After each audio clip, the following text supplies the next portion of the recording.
Microphone ni... Parang... Yan, yan. Baba mo na.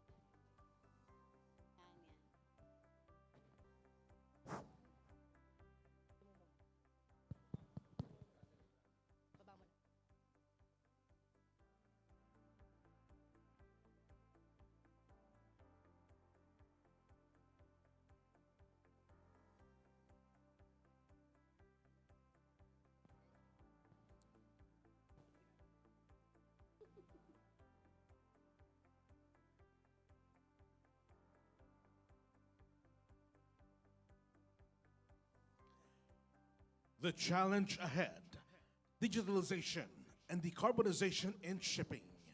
Marino World's 19th anniversary presentation. Our panelists, Honorable Congressman Kimer Adan Olaso, former ship captain.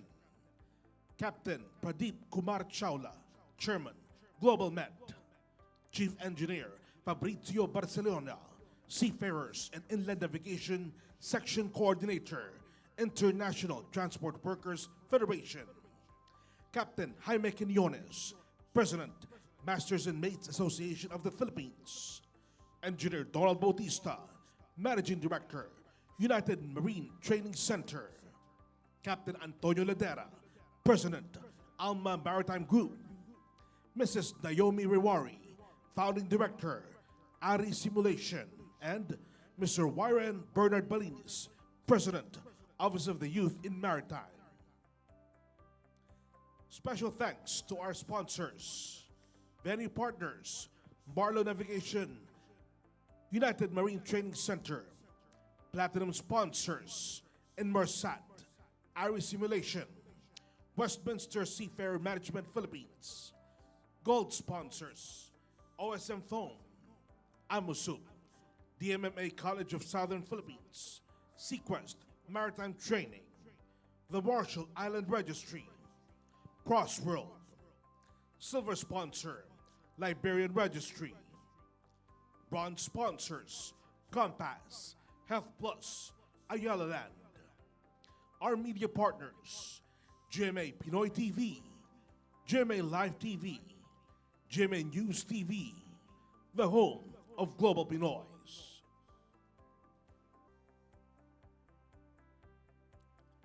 Live from the UMTC building in Manila, this is Marino World Hybrid Webinar. Here's our host, Ms. Lynn Bacani. Welcome aboard to the challenge ahead, digitalization and decarbonization in shipping. Marino World's 19th anniversary presentation. I am Lynn Bacani, your host. The hybrid webinar links to this year's World Maritime Day theme, Bridging the Knowledge Gap Towards Safer Shipping, a dialogue on the future challenges of shipping. How do we prepare, protect, and empower our crew in fostering digitalization and decarbonization in shipping for sustainable future? And now for his opening remarks, the Chief Executive Officer of Marlo Navigation Philippines, Mr. Antonio Galvez Jr. Sir Tony, please. Thank you, Lynn. Greetings to the esteemed panelists, industry prime movers, and honored guests of Marino World. It is with enormous pleasure that I welcome you all to UMTC as the venue to the hybrid webinar event entitled Digitalization and Decarbonization in Shipping, organized by Marino World. This occasion marks a significant step forward in our collective journey towards innovative and sustainable maritime practices. I would like to extend my heartfelt congratulations to Ms. Lynn Bacani and the entire Marino World team on the remarkable milestone on their 19th anniversary. Your dedication and unwavering commitment to excellence have made you a beacon in the industry, and this event is a testament to your enduring influence and leadership in the maritime world. As we gather to explore the dynamic intersections of digitalization and decarbonization, in shipping, in which is a very timely and important issue. I wish you all a fruitful and engraving experience. May your discussion be insightful, your collaborations be inspiring, and the outcomes be profoundful and profoundly impactful. Here's to a successful event and many more years of groundbreaking achievements for Marino World. With all my very best wishes. Thank you. Thank you so much, Sir Tony Galvez, CEO of the Marlo Navigation Philippines. And now, our panelists of experts, leaders, and advocates.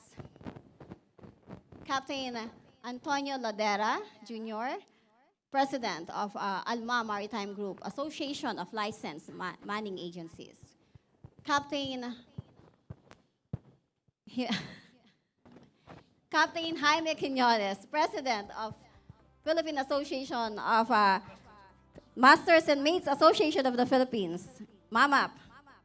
Engineer Donald Bautista, Managing Director, United Marine Training Center, UMTC.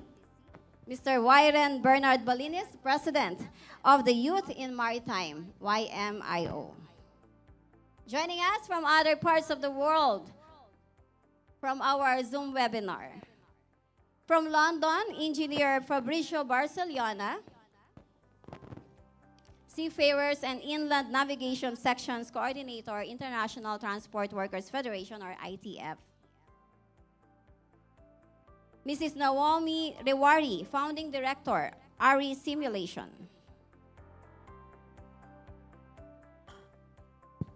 Captain Pradeep Chawla, Chairman of Global Med.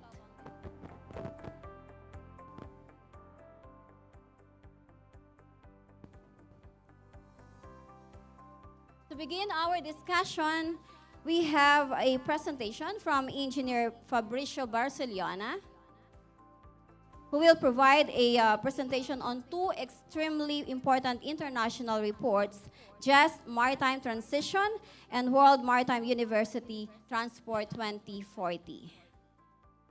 Fabricio graduated from the Instituto Nautico San Giorgio in 1984. He served in the Italian Navy for 2 years as chief engineer on both Coast Guard and search and rescue vessels. He has worked as an engineer aboard dry cargo tankers and cruise ships in both the public and commercial sectors. Fabricio began working as an inspector for the ITF in Italy in 1993, and he became coordinator in 1996. In 2011, he became Assistant Secretary of the ITF Seafarers, Fishers, and Inland Navigation Sections, where he aids the Secretary with all section political responsibilities and oversees the team's day-to-day operations. Fabricio was designated Seafarers and Inland Navigation Sections Coordinator in 2020 with the primary responsibility of assisting ITF affiliates in representing themselves at the international level in a variety of fora, including the ILO and IMO, among others. Engineer Fabricio, please, the floor is yours.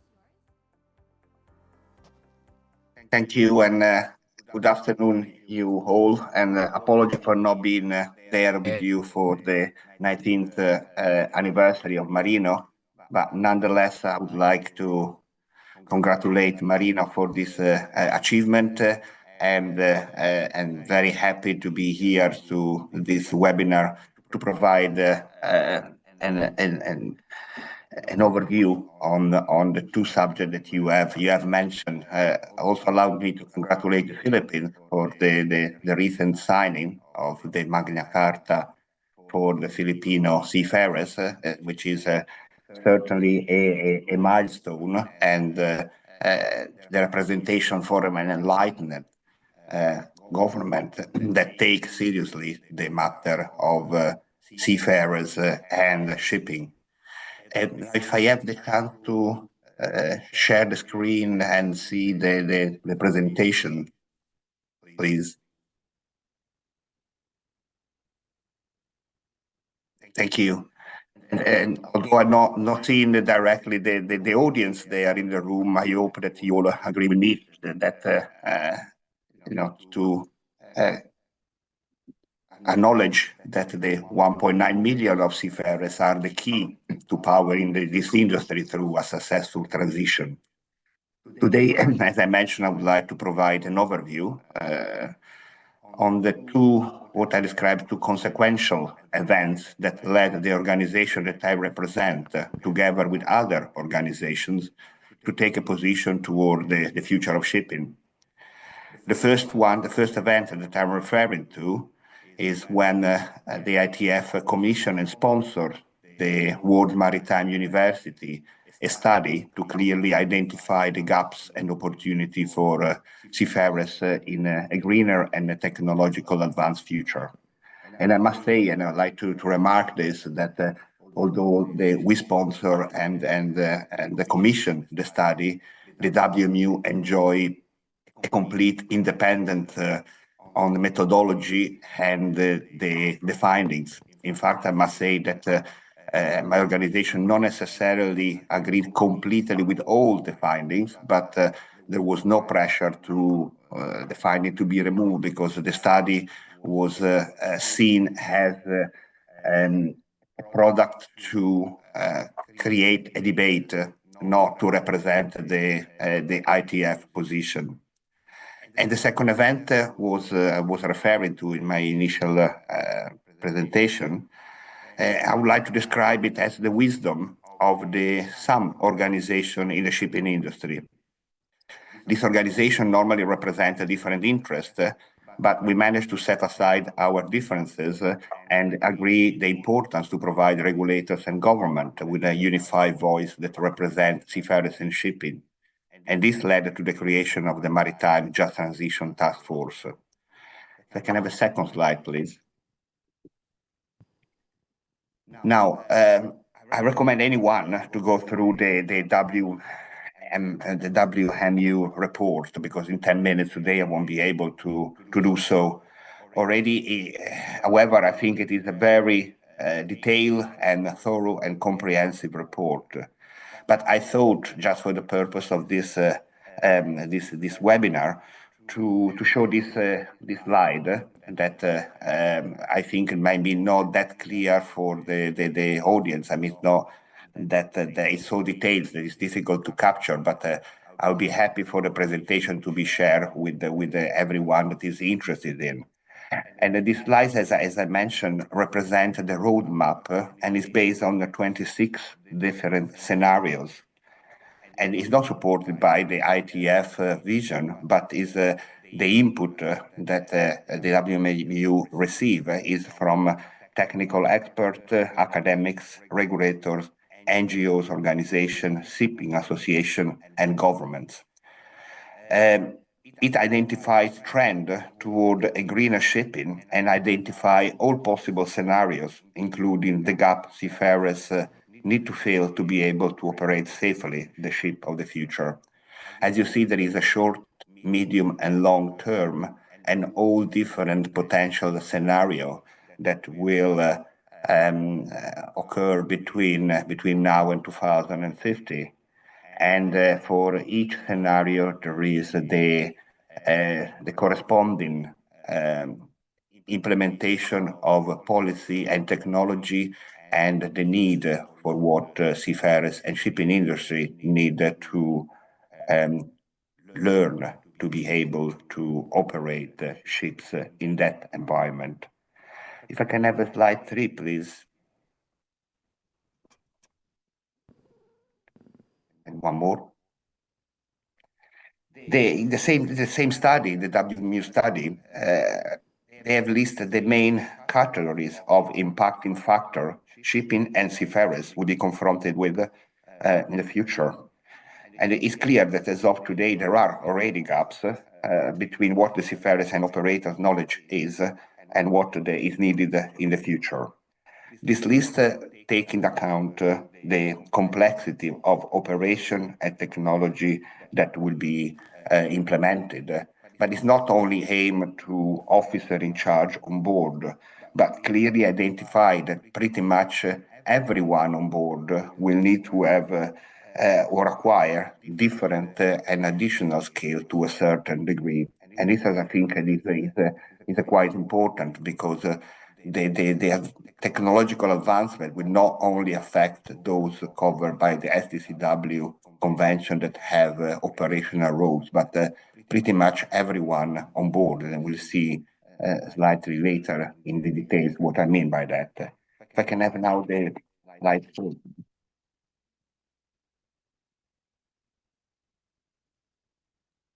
And one more. Thank you. But the study also includes a number of recommendations. Now, for the purpose of today, I just highlight it as a snapshot, and these are primarily the let's say the issue, the matter that I believe are more relevant for seafarers. You see some of the recommendation to the issue listed in this slides are already in the process to be dealt with. For example, bullying and harassment that will be part of the discussion of the next year ILO Special Tripartite Committee when the Maritime Labour Convention will be amended, and we are already aware of a number of potential amendments on bullying and harassment. And the same will be for others matter in this list. But of course, it will take time for those to be agreed and implemented. In particular, if you see the improvement of the safety of seafarers at ship, I think it is an important recommendation that here is only listed as a topic, but then in the report provide for a number of tangible action to take. Because I think that what they specifically on this improvement of safety of the seafarers and ships, the WMU report highlight the fact that as an industry, we need to move from being reactive to be proactive. We cannot wait, for example, with the introduction of alternative fuel for something to happen before regulation are built. We need to test, we need to make sure that everything will come next in shipping is thoroughly tested and regulation and standard are established before they are implemented. If I can move now on the slide 5, please. And now I jump into the second part of the presentation, that is the maritime just transition. Not only because of the WMU study, but also for the experience that we have gained during the pandemic. We think that the organization that represents seafarers, ship owners, and ship operators, together with the UN Global Compact, under the patronage of the International Labour Organization, International Maritime Organization, saw the need to create an industry voice, which is a people-centered, it is the people-centered response to address the likely introduction of technology, which has to be tested and has to assist and not replace, in our opinion, seafarers to operate ship in a greener and better way than today. The Just Transition Task Force welcome technology, have no issue with technology that has been an evolutionary process in maritime since the 60s. It's not a revolution. Technology has been brought into maritime regularly over the year. So as I mentioned, Just Transition is not against technology at all. And of course, the improvement that technology brings with it, so long the experience of the operator and the seafarers, which are the operator on board the ship, is taken into account in the process of transition. And not only the one provided by manufacturer and regulators, they cannot be the sole driver on the shipping transformation. Can I, this is slide, the next one. And here, very quickly, I like to highlight or show the group of organizations that, in addition to the one that I've mentioned, that are the founders of the Maritime Just Transition, decide to join us because we don't work in isolation. We don't think that we have the absolute full knowledge and understanding, but would like to debate and provide a perspective. You see, there is the industry is represented by a number of major operators. In addition to that, I must say that Maersk Shipping has taken an interest in the maritime just transition, and we regularly talk with them. Then there are academic institutions, WMU, the first one, but the other one are equally important for us. Seafarers Union, these are the five main the peer learning or peer supporter, but there are others that have joined since. The NGOs that probably you all recognize because they are all involved and engaged in the maritime industry, and the founders at the bottom of the slide. If I can move now to the slide 6, because I'm mindful of the time, I don't want to take too over the time. Since the creation of the maritime just transition, we have implemented some action that help the maritime just transition to create a position. And we commissioned a study to the North Veritas that, based on the findings of the WMU, could go into even greater detail on when it comes to seafarers and what is needed for them. And this again is a snapshot of that report that indicate the 3 different scenarios and the need for the seafarers to be trained, and take into account the IMO 2010 scenario that by 2050 around 200,000 seafarers would have been trained, with the need to be trained or upskilled. And then a mid scenario where the decarbonization, near zero decarbonization by 2050, highlight that nearly 700,000 seafarers would have been in need for training. And then if, and hopefully, the zero carbon 2050 scenario, you see that over the years, there will be nearly 1.7 million seafarers that will need to be trained to a certain degree. And that put a big pressure on the regulator, especially on the IMO, to create the necessary training guide for a consistent approach toward training and the changes in the curriculum that exist today.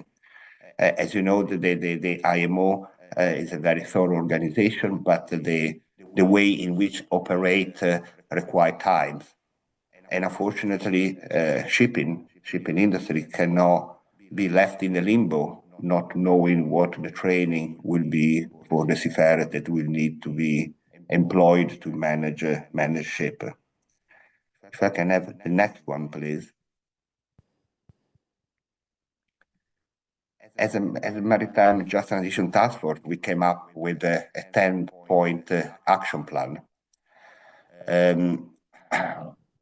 Fundamentally, we want to ensure that seafarers are not missing out. There are some more progressive countries like the Philippines that have an interest for shipping and seafarers. Other countries that seafarers and shipping don't enjoy the same level of attention. But we want to make sure that no one is missing out, that seafarers are given the opportunity to be retrained and enjoy a career at sea. So the 10 action point is looking at a different aspect. The first one is the global labor standard, the existing one and the one that are developed at the moment. We are looking at the gender and diversity to ensure that there is the necessary infrastructure are put in place to encourage the next generation of seafarers, including women, to access the industry and have the necessary training, and more than anything else, bridge the gap between the education part into accessing the industry through cadetship and apprenticeship program. the health and safety of seafarers. I mentioned earlier that with introduction of alternative fuel, we all know the potential difficulties of handling those fuel.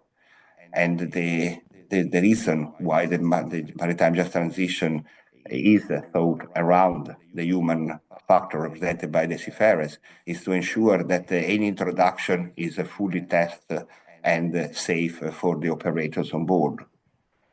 Then we are looking at the support to the seafarers' career pathway, because we all are aware that not necessarily a seafarer will start the career and end the career on ship, but we need to help the understanding that we can create professionals that can study, work on board, and when they finish the career on board, can be employed in a strategic position within their countries. And then, of course, try to address the attrition between recruitment and retention in the industry, how to ensure that the ship are structured to welcome the new generation of seafarer that is going to be completely different than the existing one. Of course, investing in skill. And here, when I mean by investing in skill, I mean investing, because in investment, then of course we need to have a serious conversation with the industry on how this investment in skill is a return for the industry itself, for the operator. Certainly there are issues about training and then retaining the trained seafarers. Is something that we are discussing internally. And I'd like to say that when it comes to training, you might be aware or not, but the ITF and ICS, on behalf of the Maritime Just Transition, are going to put forward a submission to the IMO HTW 11 that is coming up soon at the IMO, providing our perspective that is a result of an LR study on the initial training, basic and advanced, that we will recommend to be taken into account in the interim guidelines that IMO is working on for training. And I think that this will be fundamental for the industry and for the educational institution just to look at initial type of training. It's a very detailed document, it's a very detailed study that we have commissioned, and the findings are quite encouraging on how the seafarers will need to work depending on the type of fuel that the ship will operate. Now, I'm mindful that probably I've gone close or over the 10 minutes that I was available, so I will stop here. But if there is the opportunity, and if there are any questions, I'm here available for you to make questions and we answer. But I don't know how we structure this webinar. So again, thank you very much for having me. Thank you for listening, and sorry for rushing through, but I was mindful that there are other important contribution for today's event. Thank you. Thank you, Fabrizio, for that presentation. He said 800,000 seafarers may require new skills. No, additional. We still have a shortage of officers, right? And then he said 800,000 seafarers may require new skills. How would this affect our education and training, and eventually the recruitment of Filipino seafarers, or overall seafarers in the global merchant fleet? From Captain Jaime Quinones, the President of Masters and Mates Association of the Philippines. Mama, please. Good afternoon, everyone. Actually, the main issue and the main problem is not actually the numbers of seafarers. In the Philippines alone, we have numerous seafarers who have been qualified and competent. But the main issue here is technology as against the current competence of seafarers. We all know that the technology is fast evolving, but also we must take note that our seafarers is not learning as fast as the technology. So that is the main issue, that we have to connect technology with people. Our seafarers must be able to adapt in order for them to effectively implement and apply what is needed in modern shipping. Captain Tony Ladera, from the perspective of Good Maori. afternoon, everyone. I go with Captain Quindone's statement.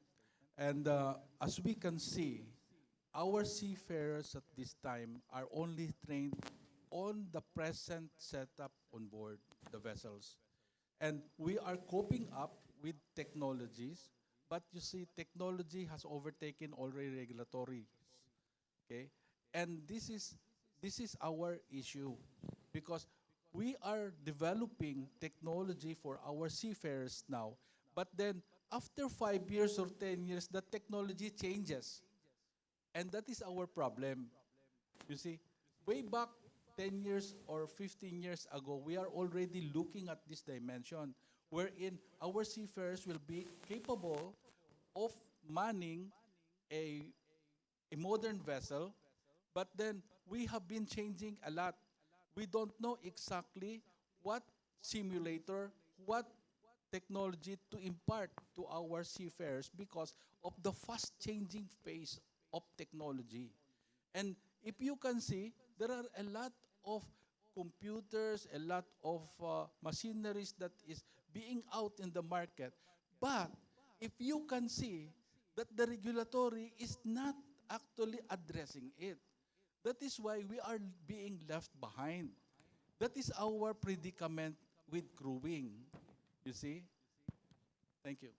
Can we ask Captain Chawla online? Captain Yeah. Chawla. Yeah. Yeah, thanks, Your Lynn. reaction, Thanks please. for. Are this regulatory becoming obsolete because of these emerging technologies? Well, I think the whole world is moving faster than before. So I think we just have to learn to run with the speed at which the technology will change. And this is not just for shipping, it's across all industries, right? I mean, take artificial intelligence 2 years, 3 years ago, nobody knew what ChatGPT can do. And now every child, every student in the world is using ChatGPT for improving what they are studying.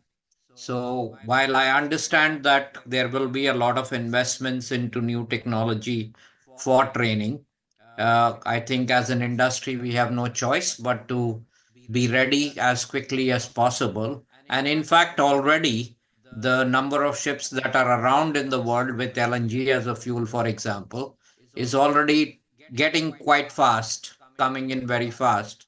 So even though the regulatory changes may come in 2027 STCW amendments, in the meantime, the industry has to train people already, and I think there are some uh, market solutions already, and I guess Naomi will talk something about their solution. So we'll leave it at that for now and then continue discussion. Thank you. And of course, we can have the perspectives from the youth himself, from the member of the Gen Z. Or, yes, later on with Sir Donald. Thank you very much, Miss Lynn. Okay, so Not Gen Z, Donald, huh? He'll be right, awesome. So thank you very much, Miss Lynn. I think coming from the perspective of the Office of the Youth in Maritime, I think I have to preface it with the Socratician concept that if there's one thing I know is that I don't know nothing. Essentially, that I will echo Captain Chowla's statement that the world is changing rapidly and it will be changing as fast as it could. But we have to look at it at the youth in maritime is one of the they already lived in the technology. Look at your children. Without you even teaching them how to use the laptops, without using the tablet, they're already there. Same will be happening on board. There are trainings, sure. There are standardized trainings for ECDIS. But the best, I think, and I can speak for a fact, that the best training is experience. Now, we have to talk about experience. How does experience relate on board? Is the experience actually being taught properly? Because we can talk so much about theoreticals, we can talk so much about onboard training. But if the divide when it comes to what the expectation of the cadets are, when it comes to what they thought the maritime will be, and to what they were told while they were at school, there is the disconnect. And that actually is where the attraction and retention is coming from. And we are going back to your statement of, is there actually a shortage? So I think coming from the perspective of the youth, to round it up, we are able to do the technological advancement. Now we just have to bridge the divide of our expectations to the expectation of the industry. And that will lead to, I think, Sir Donald's point. From the perspective of a maritime provider, a training provider, because when we say digitalization and decarbonization, it really involves too much training or extensive training, right? Or Yeah. capital intensive. It's my turn now. Yes. Oh, okay. First, good afternoon, everyone. Maybe good morning or good evening to some those who are in the other parts of the world.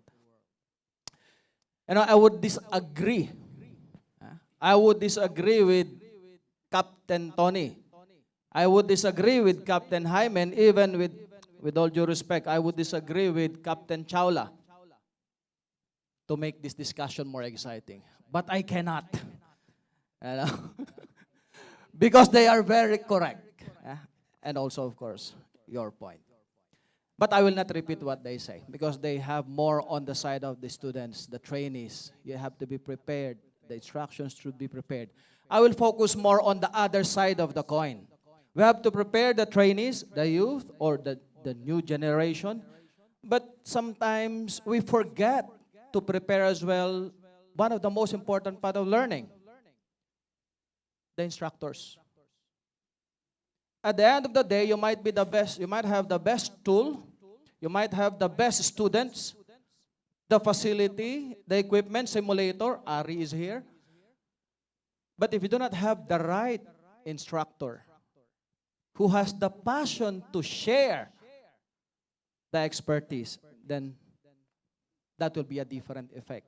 So for me, yes, it is very important to prepare the trainees, the facilities, the training program, the course, etc. But let us not forget the instructors has to be prepared first. Just to mention what we do with our instructors to share to the audience, we have so many audience here. We even have some people standing at the back. So please, you can also sit, Captain Peter Gruno.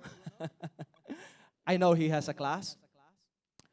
You know what we do with our instructors? We have a program so that we ensure that they also move from one point to the other. We accept them, first instructors, as assistant faculty, where they will learn how we do things. You know, they just sit in, observe class for 1 to 2 months. They are not yet teaching until they gain the expertise. And then they move to another level, associate faculty, where we teach them the delivery. And if they would like to go further, course development. We give them, train the trainers. We teach them how to develop courses, how to do course mapping, etc. And so on. So we don't hire instructors one week, 2 weeks, and then you teach. No, it takes them more than a month before they teach. We would like to prepare them because at the end of the day, the key to learning is the passionate instructor. You might agree with me, you might not agree with me. For me, that's where we will invest, on the instructors. Thank you. Thank you. Okay. So how the ship owners have started and continuously preparing for the future, a digitalized and decarbonized world of shipping, and how are our manning agencies or recruitment agencies partnering with these goals? Well, it is as we can all see that there is really a very fast change of technology, wherein our seafarers, as Captain Quinones was saying, is not actually, we are stagging behind.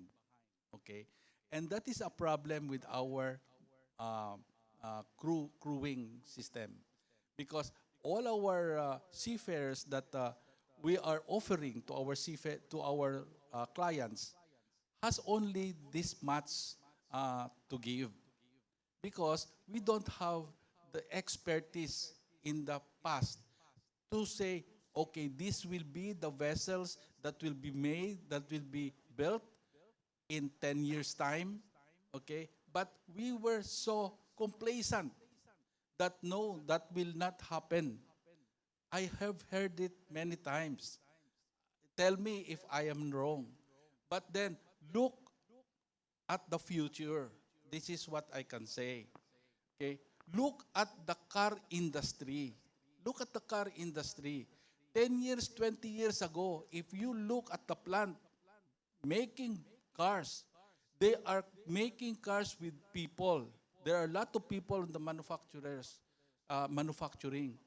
But now, if you look at the car plant industry, there are no human beings working. There are all robotics. This is what is behind digitalization, my friends.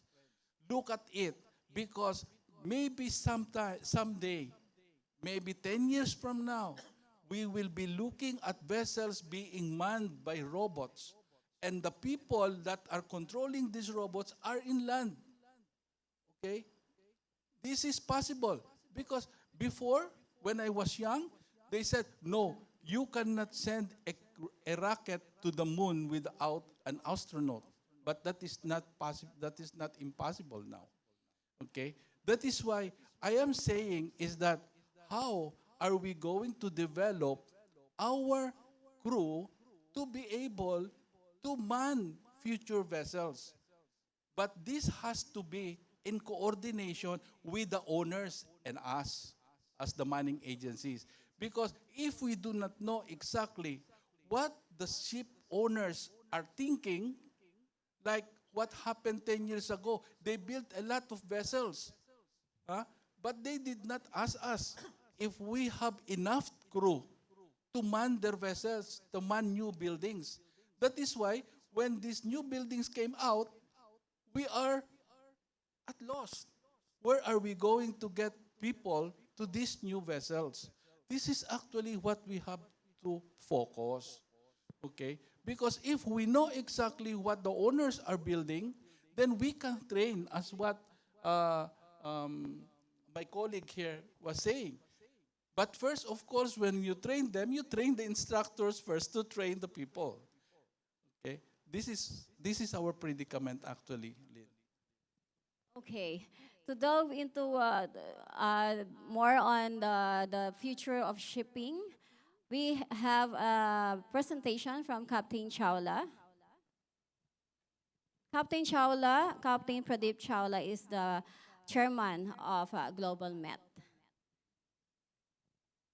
Thank you for having me, and congratulations to Marino for the 19th anniversary and to Philippines for the Magna Carta, which was long, long, long time waited by everybody. So that's a good development. Okay, I'm ready to give my presentation. Nope, let's start from the first slide, please.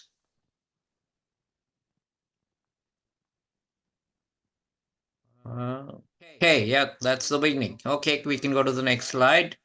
I'll try to rush this. This was made for 10 minutes, but I'll try to do it as fast as I can. Okay, so digitalization. I think everybody has a different meaning for it in their own head about what exactly it means. Broad picture or narrow picture. And there is a lot of fear about what is going to come with all the new technology with digitalization. So let's try and see what is the status today in our industry. Next slide, please. Yeah, so whenever we hear of any webinar or any meeting nowadays, these buzzwords are already being used by everybody. Digitalization, autonomous ships, machine learning, artificial intelligence, predictive analysis, and of course, decarbonization, which I have some slides later on. So let's go to the next one.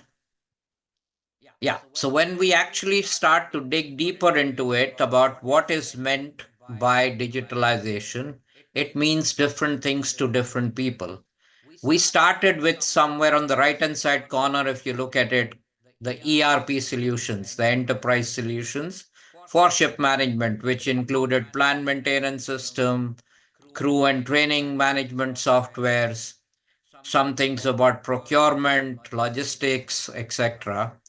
And then we kind of started doing some analytics about it. That was called digitization or digitalization. The two words keep getting mixed up in many of the companies that we talk to.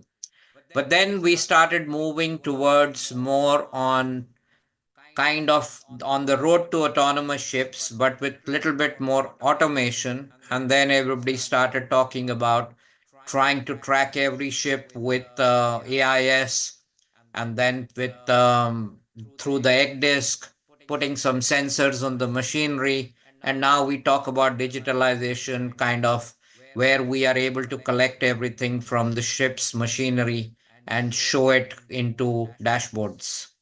And of course, the whole area of robotics, which was just mentioned now, that's something that is coming in into the systems. So at the bottom of it, from a technical viewpoint, going towards the autonomous ships, we are talking about the technologies of machine learning and soon more and more of artificial intelligence. Next slide, please.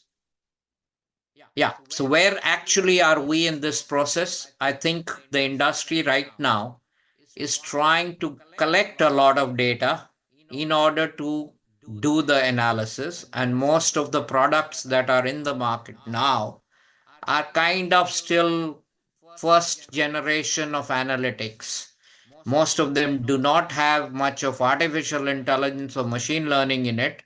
Most of them are database driven, and they are the analytics is rule based.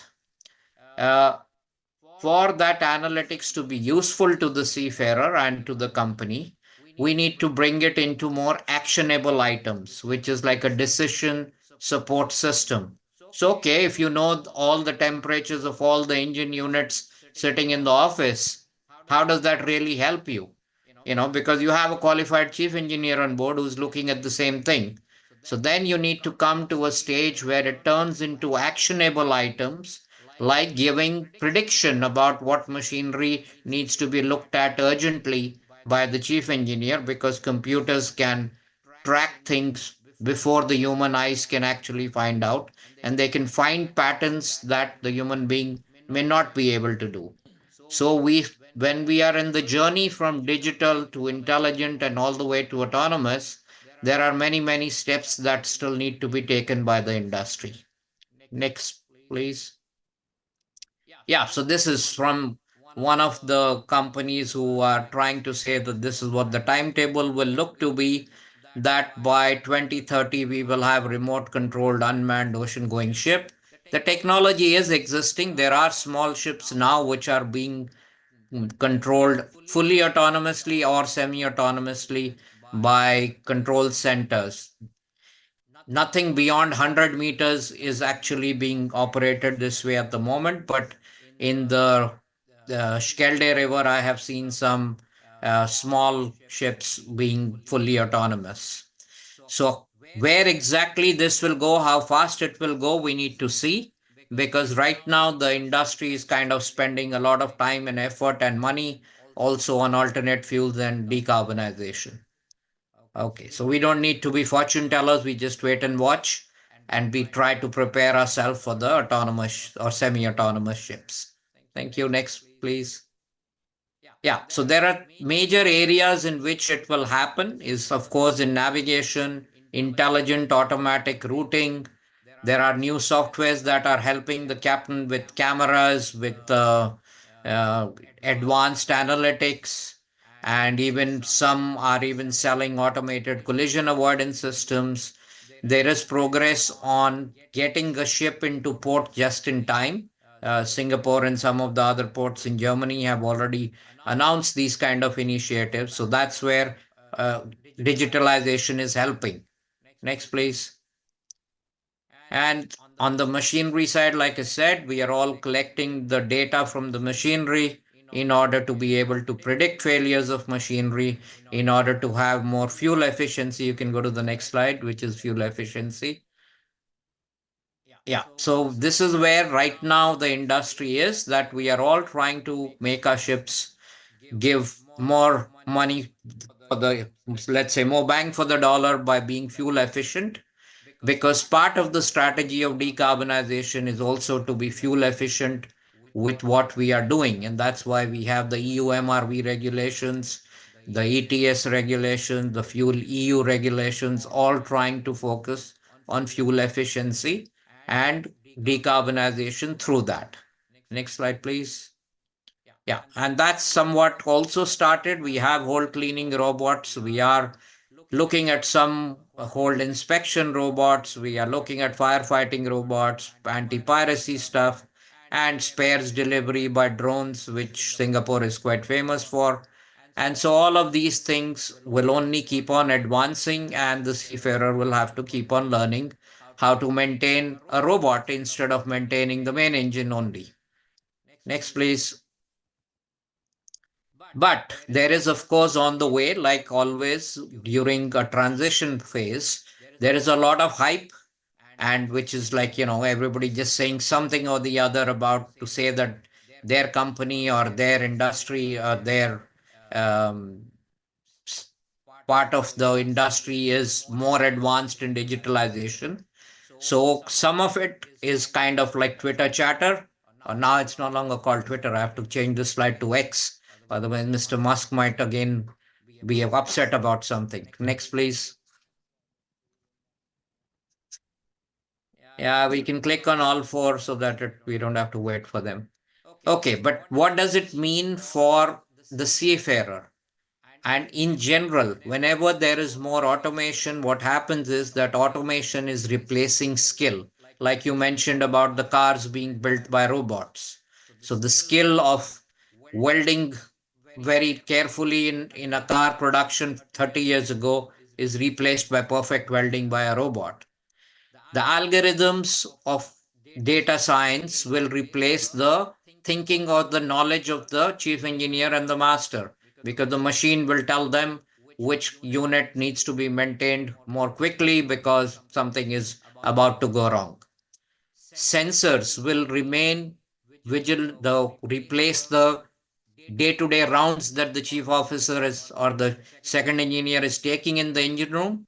Now the sensors will be monitor all that. So when somebody is taking the engine room rounds, he's looking at the pressures, temperatures, etc. Now there will be sensors which will be doing that job, and they need to learn to analyze the data that will be available to them in the control room. And robots will help a little bit. Let's go to the next one. So what are the challenges for digitalization? Next, please. First one is connectivity. We are not yet with Starlink kind of systems across all the fleet in the world. So while we are creating technology that needs very good communications, our communication pipeline to the ship is still a little ancient. And I know Inmarsat is one of the organizers. I know that they have plans for improving things in the future, but right now this is one of the problems. Next, please. Then we have, of course, cybersecurity, which is a major concern, especially right now. The world seems to be only intent on fighting and killing each other. So in these kind of political situations, everybody is kind of more focused on disrupting businesses, and hence the cybersecurity becomes important. As we know, ships have been attacked in the Red Sea because they have the intelligence to know which ship belongs to whom, etc. Next, please. Data protection. This is a big philosophical argument about who owns the data. Is it the ship owner or is it the engine manufacturer? So a lot of discussions still need to be held on this whole topic. Next, please. I'm trying to rush so that we don't take too much time. Okay, one thing that we have to remember always is that the speed of change is going to be proportional to what does it actually bring about for the seafarer and the ship owner. Is it helping? Is it cost effective or not? And a lot of these technologies, like the cameras today on the ships, they are still in the infancy of the revolution of it. We can see with the cameras 2 miles ahead, and they're very useful in bad visibility. But whether everybody is going to buy them before the regulation comes in, I don't think so. Next, please. Now we come to the topic of decarbonization. So right now, I think there is a beauty contest going on about the different fuels. So everybody who owns LNG plant wants to say LNG is the solution, and someone who's invested money in ammonia or methanol is going to say that's better. But the reality is, from the experts, and I'm not an expert, what I listen to is that right now it's like a beauty contest. Nobody knows which one will have the right supply chain across the world. So LNG, we all know, is a fossil fuel, and it's not the final solution for 2050. Maybe up to 2030 it's the best solution. But whether ammonia will be more successful or methanol will be more successful, and how soon will we have big ships with hydrogen engines, we don't know at the moment. At the moment, I think after LNG, there is a race going on between methanol and ammonia.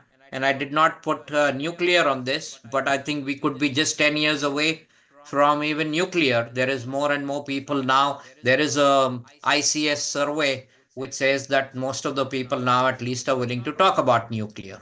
And the molten salt reactors are getting to be nearly commercialized in the next 5, 7 years. Thank you. Next. So, we're coming to our favorite topic in India, Philippines, etc. Seafarers and training. What do we have to do? Of course, I'm quoting from the same report, the DNV report. DNV had carried out interviews. I was part of that just transition workforce earlier when I was working for Anglo Eastern. So, yes, we estimated 800,000 officers, specially, to be trained. Of course, the ratings will also need to be trained for safety aspects. So all 1.6 million seafarers have to be trained. But this figure was more about discussion with the officers at that time when this survey was being done. And like I said in my earlier intervention, everybody will have to run faster. Today, the chief engineer could be working on a ship with LNG as a fuel, and his next ship could be ammonia as a fuel. So we will have to do short courses for that.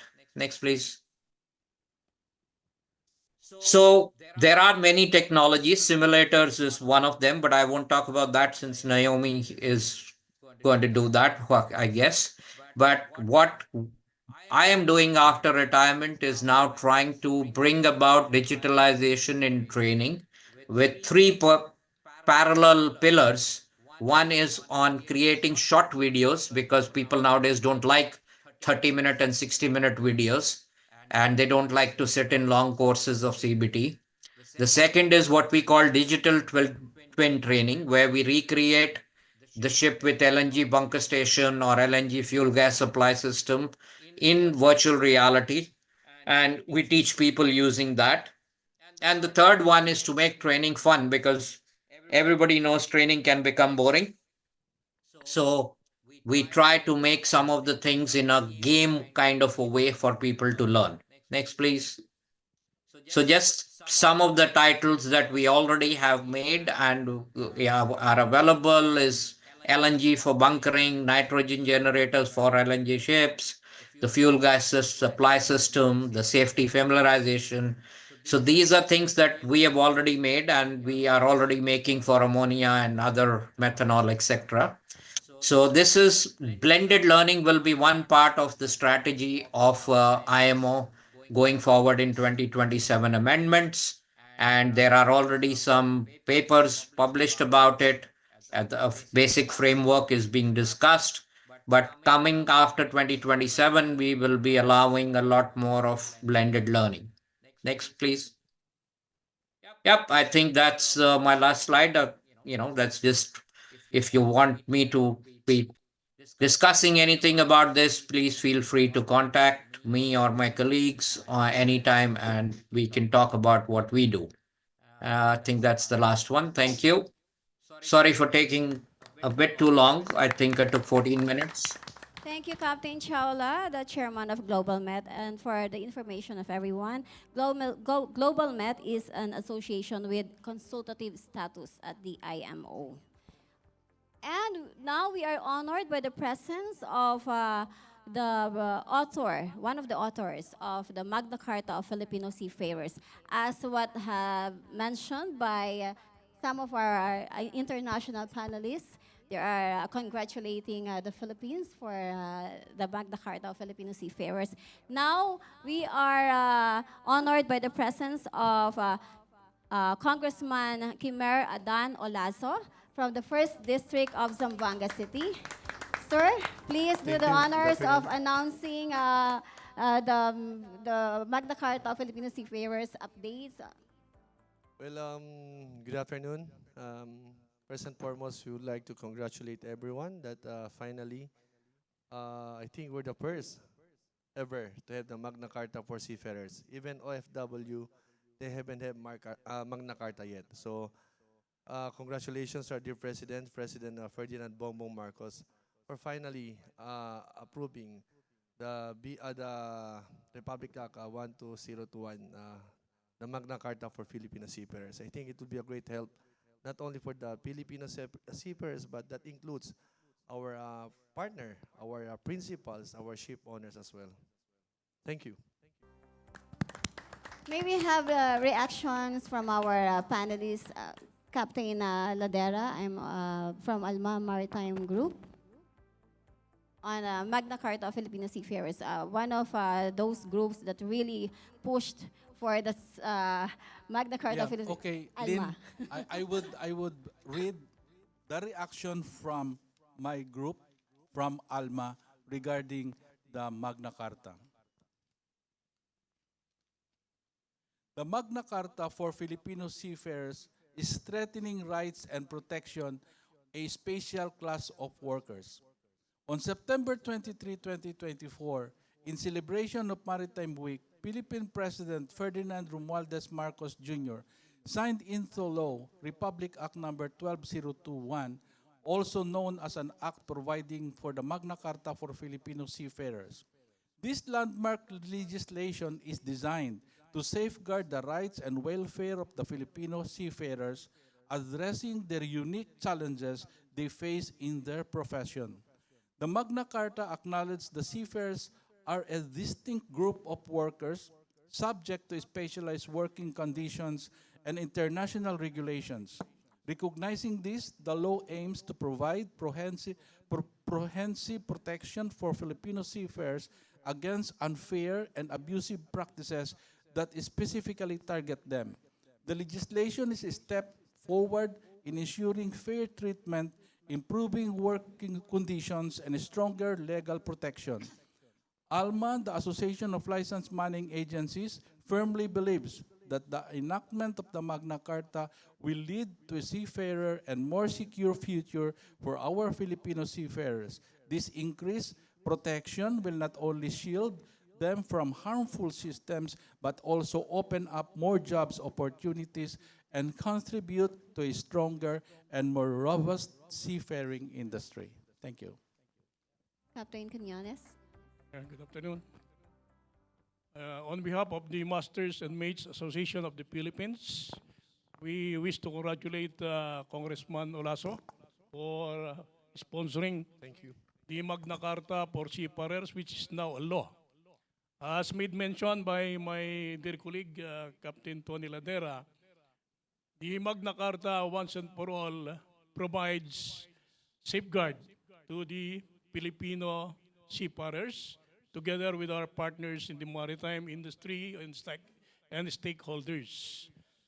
But nonetheless, we still believe that the law is not yet complete, in a sense that I believe, Congressman, that we fail to address some issues about the OBT of the seafarers, the certification of seafarers, because for information of everyone, we in the Maritime Professional Group, together with Vice Admiral Santos and the Society of Filipino Ship Captains, we are coming up with recommendations on the amendment of the STCW in two areas.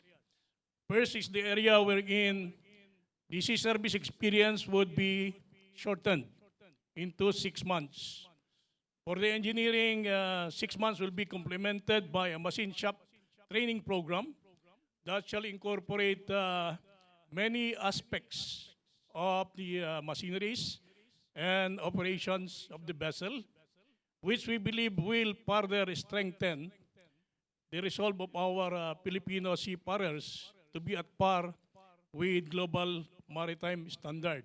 Likewise, with the nautical side, we will have 6 months shipboard training also, and this will be complemented by series of simulations that would be addressing mostly the operations on the deck department in cargo handling and in ships handling and other aspects for safe and efficient operations. The second item is we wish to amend or provide recommendation for our graduates. Kasi at the moment, the problem is the parents of our maritime graduates are having a false hope.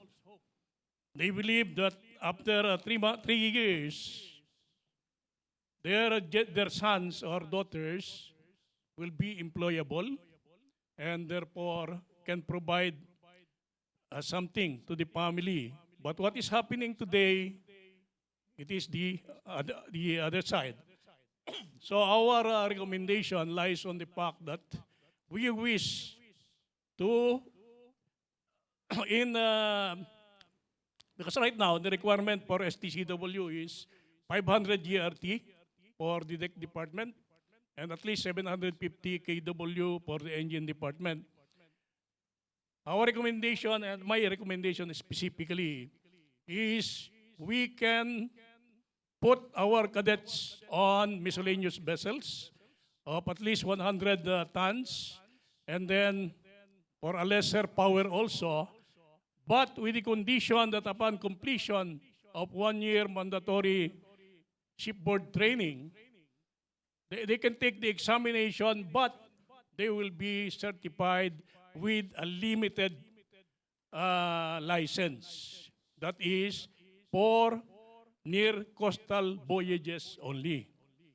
And if and when they will so decide to pursue their career on bigger vessels, then they have to have this 1 year sea service on 500 GRT and 750 kW.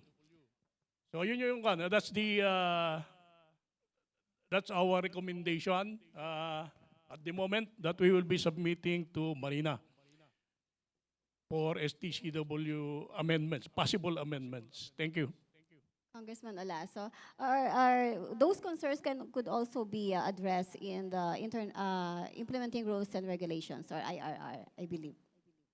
Well noted. Good afternoon. First and foremost, pertaining to the recommendation, as you know, there's no such a perfect law or perfect Republic Act. But as soon we completed our Magna Carta, it took us 4 bicamerals. And in the first, second bicamerals, I was included until third. But in the fourth bicameral, I was already taken out because I was substituted by Congressman Gonzalo.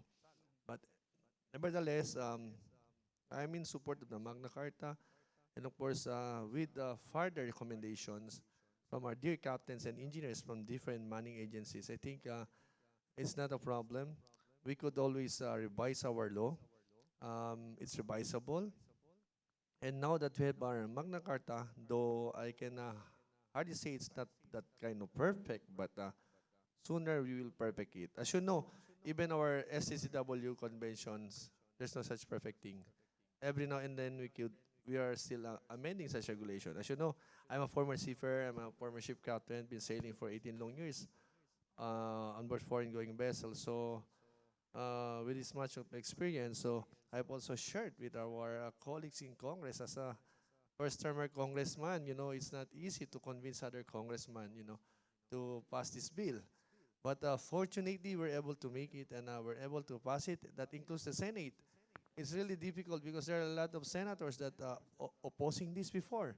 Because they're thinking that this Magna Carta is pro-company, pro-principal. It's not a pro labor. But I told them you have to understand. Basically, on board foreign going vessels, everything has been practiced already by STCW, IMO. Now with the present regulations, we have, I think, there's no problem. Even contracts before we're having problem. I think even principals going to Australia, America, and Brazil, we're having problems with ITF. But with nowadays, whatever contracts we had, we already, we're already facing it, and everything is in good order, except for domestic vessel. We're having a lot of problems on board domestic vessel. So being a former operator on domestic vessel also, so we're encountering a lot of problems. But now with this Magna Carta, I think we can push our standards, we can heighten our standards. I think that will be best for the Filipino seafarers in the near future. Thank you. And the Magna Carta of Filipino seafarers include education and training provisions. Engineer Donald Bautista, any? First, thank you and congratulations to all of us, to all the stakeholders of this very, how do you call it, big milestone in the seafaring or maritime industry. On the Magna Carta side, on the Focus on training and education. yeah, I have not actually read the whole part of it, but on training, what I remember is that one is the training of the students in the school has to be how do you call it? Has to be more related and more modern in a way because, as we are discussing today, digitalization, decarbonization, these buzzwords, of course, the educational system has to adapt.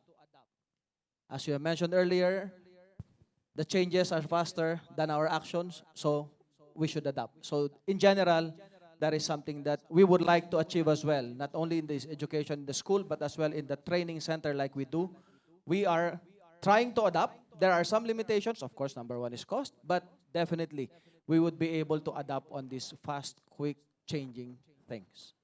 Absolutely, we need another webinar for Magna Carta of Filipino seafarers, implementing rules and regulations because there's a lot of things to do. All right, we'll just have a short break. We'll continue our discussion. Can I answer with that? All right, please. Okay. Well, pertaining to trainings and education in Magna Carta, as what I've said, it's not a perfect bill, but it's not a perfect law. But at any point, we can amend it from time to time, because even our whole world running with shipping industries, there is no such perfect thing. Everything we keep on amending. But the problem in our country, not only in our country, but in different countries as well, when you implement a law, it has to pass by the Congress and have to pass by the Senate. So it will take some time. That's why I think with the preventing laws and regulation, I think we have to alter that, and we will give to Marina in terms of flexibility, like education-wise, we have to give it to Marina. But provided that they will not construe whatever laws that we're regulating on board foreign-going vessel, and as well foreign regulations regulates that requires us to do. So don't you worry. We're also setting a new bill for education that will separate from Magna Carta of Filipino seafarers. So I think that would be very clear. We'll separate the educations and as well the Magna Carta and trainings. Thank you. Thank you. Congressman Kimura Adan Olaso, one of the authors of the Magna Carta of Filipino seafarers. We'll just take a break. We'll continue our discussion.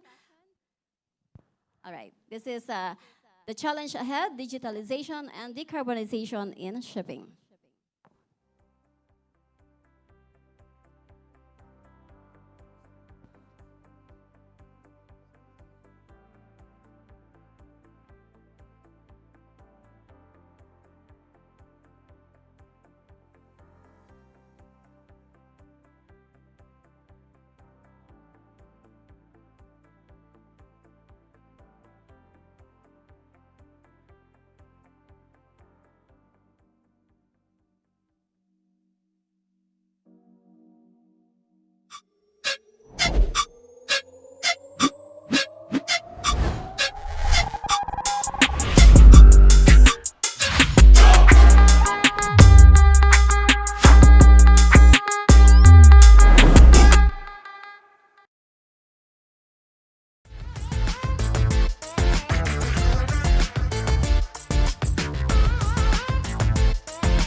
one of a kind, the whole world, they know it, can't deny. Togetherness is what we're known for. The Filipino will be alone, no matter the situation, there's a helping hand. And no matter what happens, we'll stand. Global Pinoys, our people give us motivation. And together, we're a proud nation.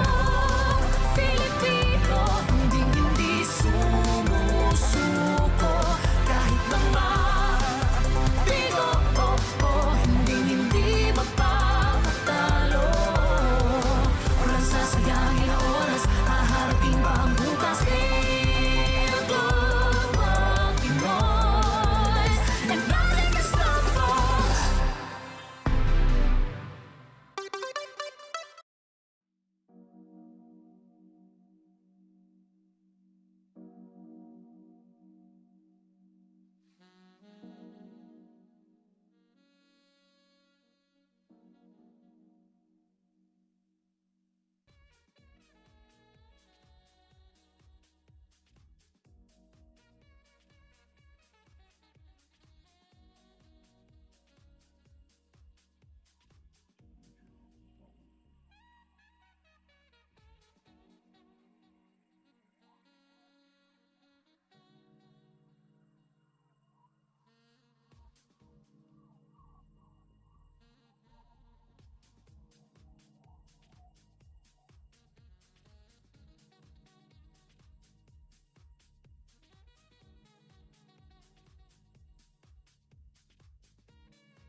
mind, the whole world, they know it, can't deny. Togetherness is what we're known for. The Filipino will be alone, no matter the situation, there's a helping hand. And no matter what happens, we'll stand. Global Pinoys, our people give us motivation. And together, we are proud nation.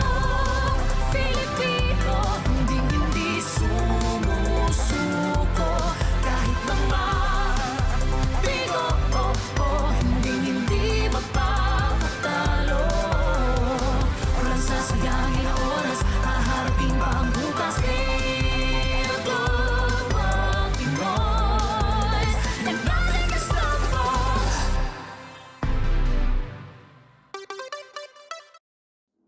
Dear Lynn and Marino World, I want to congratulate you at the 19th anniversary for your success with the Marine World magazine and the present website.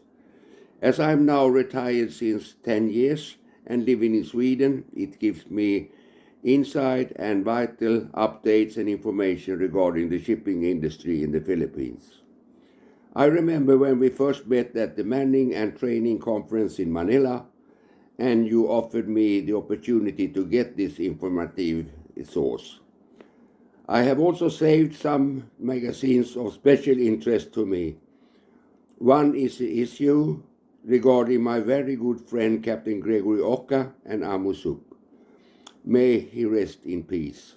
Another one is about the STCW Convention 2010 in Manila, which I attended. Finally, I once again want to congratulate you and your staff for those 19 years and also all success in the future. Keep up the good work. Thank you.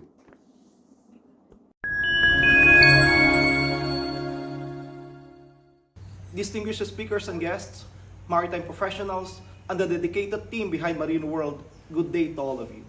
It is my honor to be part of this significant occasion as we celebrate 19 years of Marino World's unwavering commitment in providing reliable maritime information. In an industry as dynamic as maritime, Marino World has become an invaluable resource for ship owners, operators, manning executives, maritime staff, educators, and government officials alike. Today's webinar highlights the challenges for digitalization and decarbonization in the industry. Digitalization, with innovations like automation, AI, and data analytics, is transforming shipping, making efficiency and safety paramount. However, the knowledge gap between traditional practices and these emerging technologies must be bridged. We also recognize that decarbonization is one of the greatest challenges faced by the maritime sector. The International Maritime Organization's 2050 target to reduce greenhouse gas emissions by at least 50% means that the maritime sector needs to adopt sustainable practices quickly. This requires the commitment of everyone, from regulators and policymakers to ship owners, operators, and seafarers. Nonetheless, we should view this not merely as challenges, but as opportunities for creativity and innovation, driving progress in safer, more efficient, and sustainable shipping. On another note, I am very pleased to share that the Magna Carta of Filipino Seafarers was signed by our President into law last Monday, September 23, 2024. This landmark legislation aims to strengthen our maritime workforce, ensuring our seafarers remain competitive in the global industry, especially in the face of these emerging challenges. Once again, thank you very much. This is Congressman Ron Pisalo of Kabayan Party List expressing my warmest congratulations to Marino World for your 19 years of service to the maritime industry. Thank you very much. Mabuhay po kayo.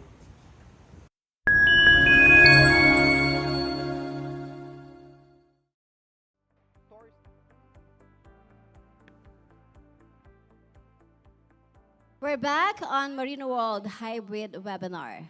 The challenge ahead, digitalization and decarbonization in shipping.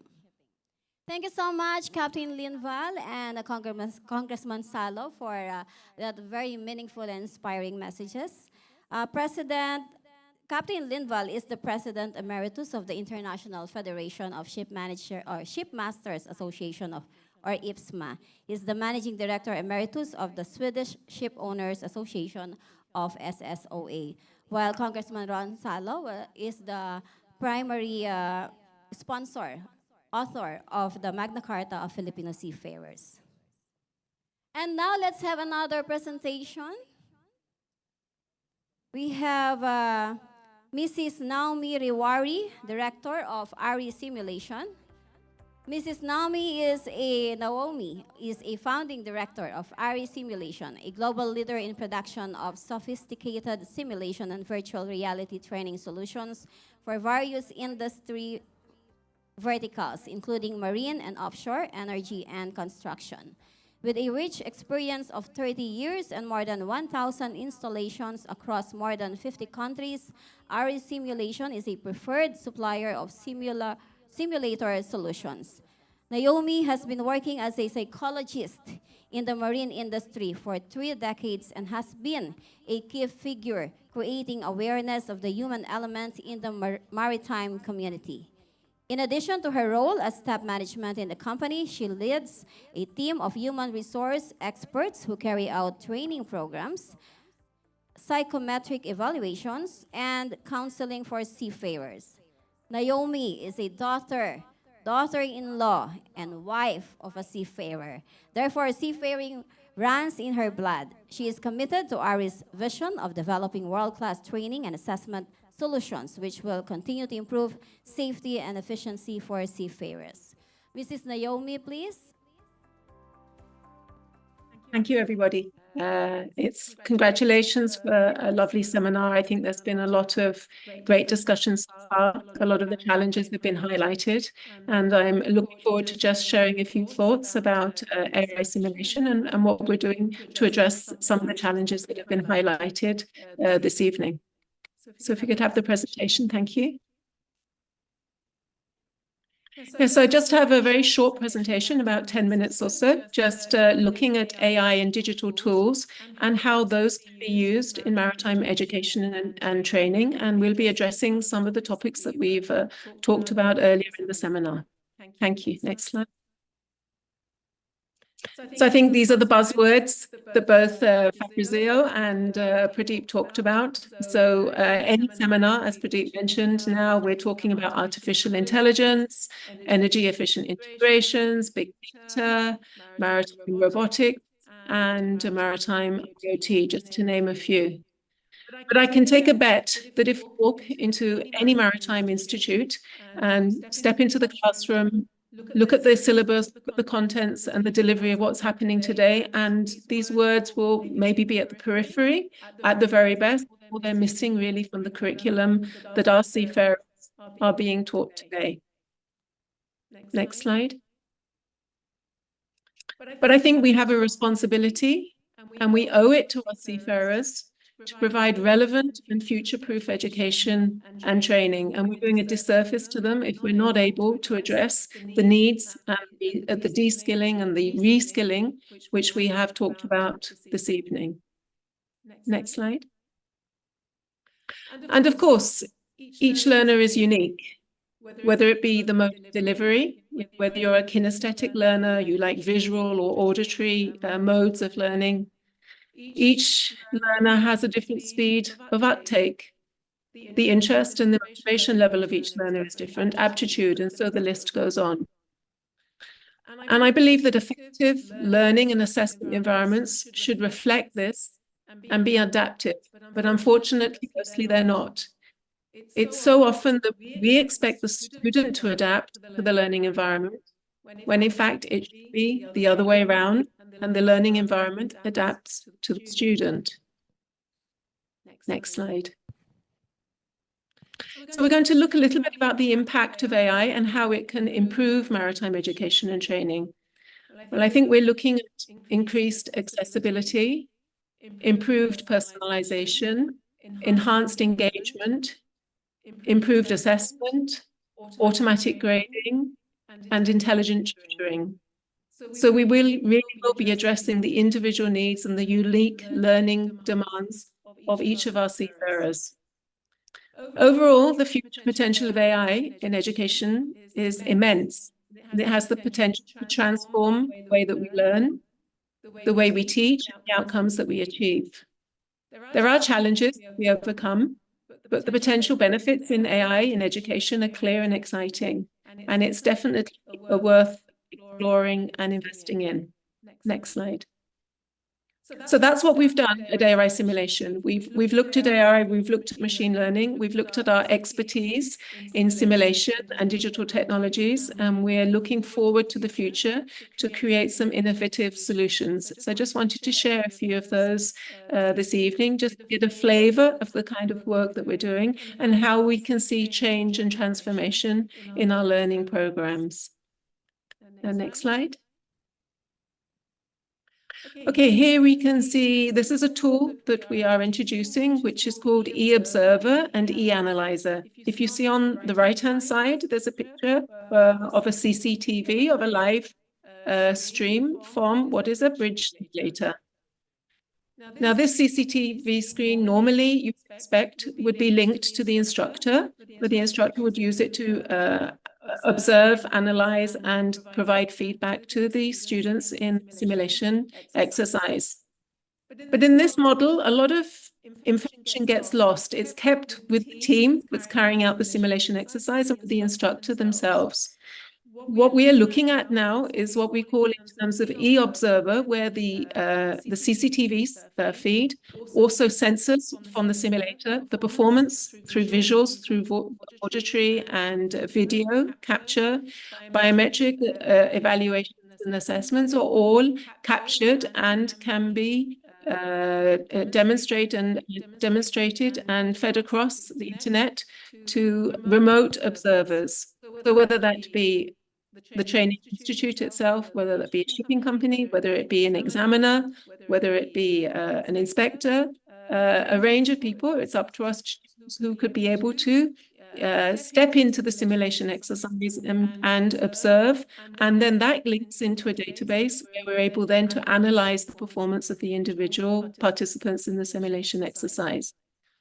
Not only that, but we can look at that analysis over a period of time. So if we want to look at this, the students, and we say as an institute, maybe over the past year, let me have a look at the performance of my students on a particular exercise, either on a particular ship, in a particular scenario, or carrying out a particular operation. I can analyze the data, I can see where the gaps are, see if there are any trends, and feedback that back into my LMS system, into my learning system, and back onto the ships where the operations are taking place.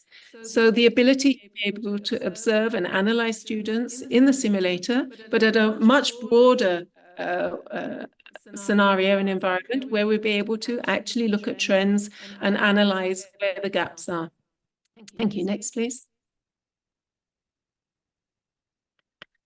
And we've seen the advent after COVID of cloud simulation.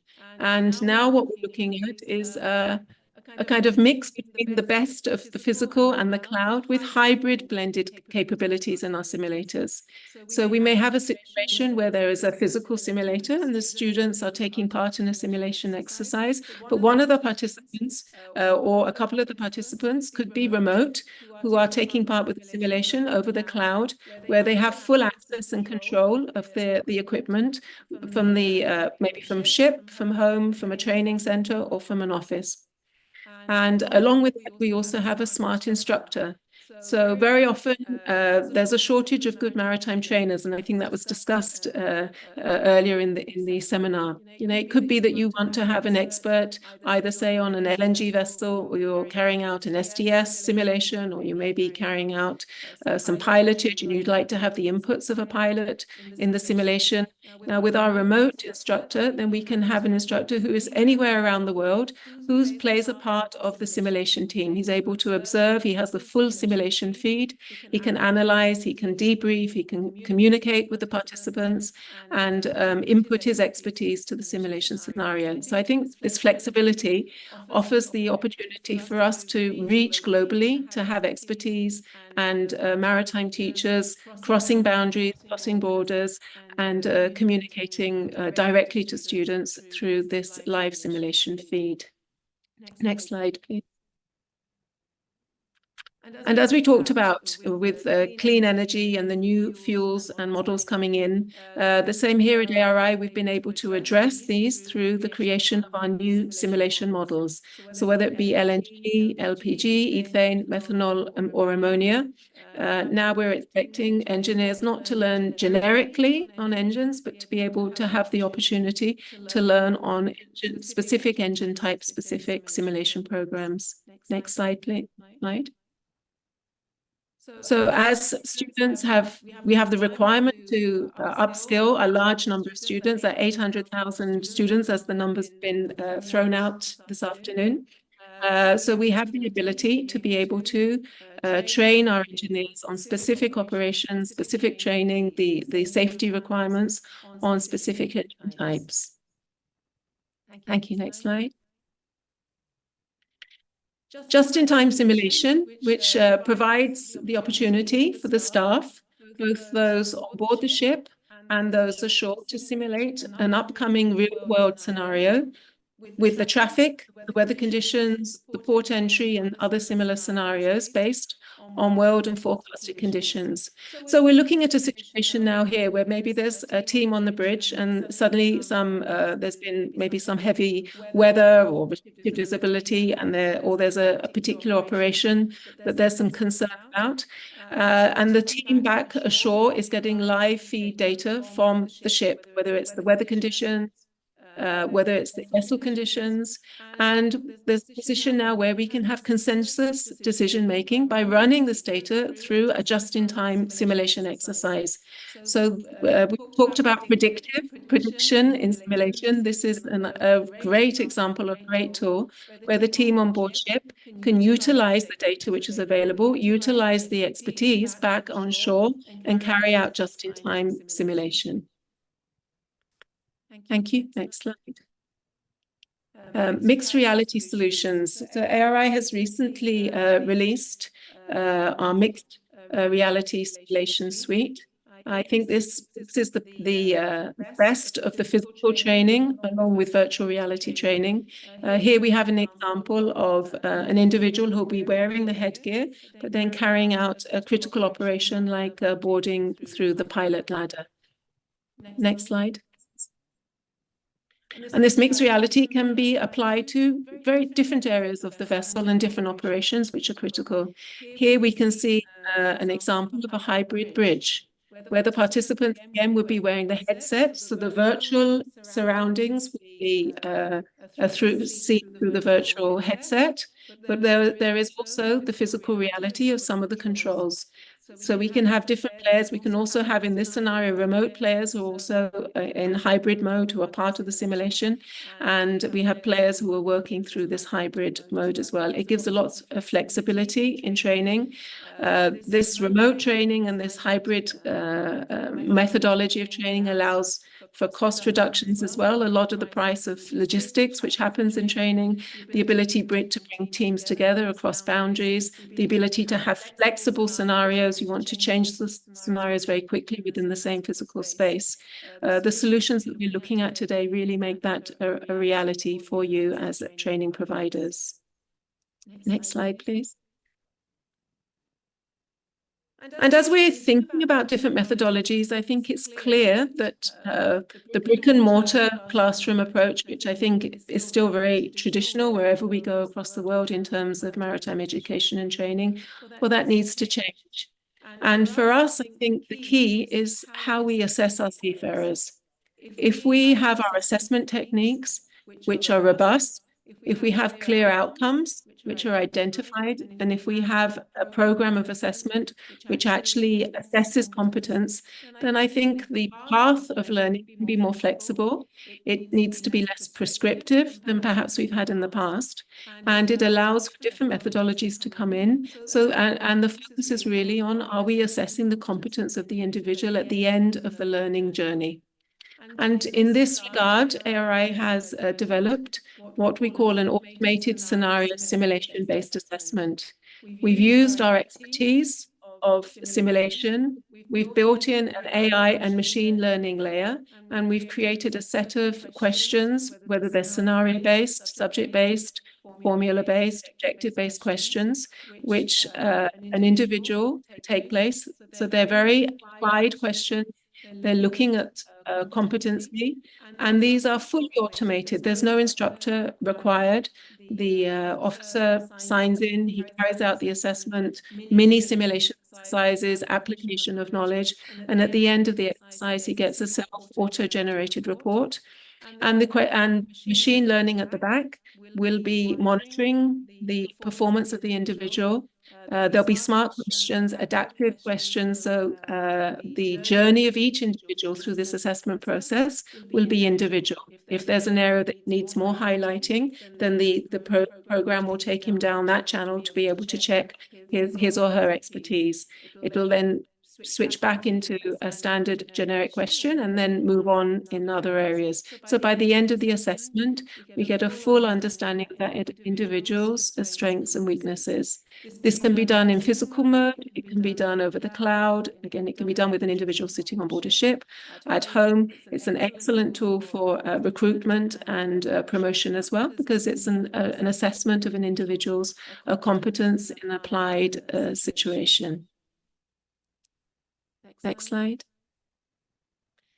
So thank you. It's been a very whistle-stop tour through some of the tools that we have, but I just wanted to demonstrate how a lot of companies are looking forward to say, how can we really address the needs of our seafarers?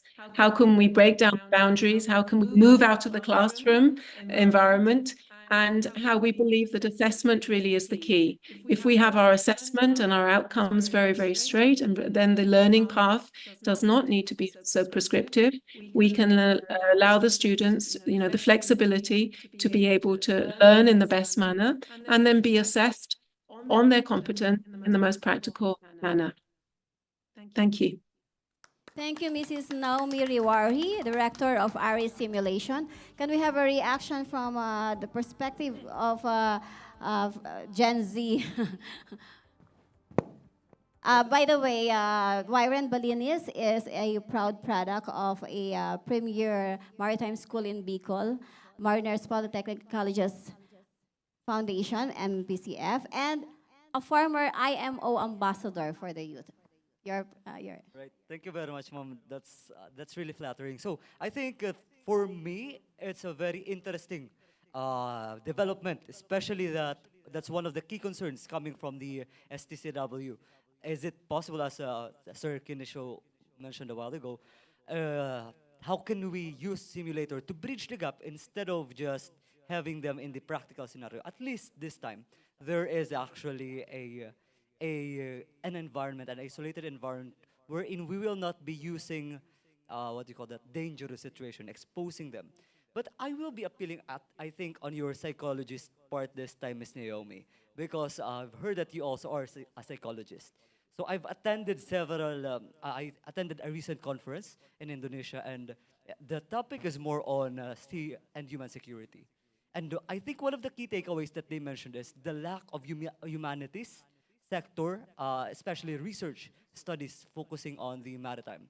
Because just for a perspective, when that conference is basically sea and human security, but I'm the only seafarer on that panel, on that conference. So I was shocked.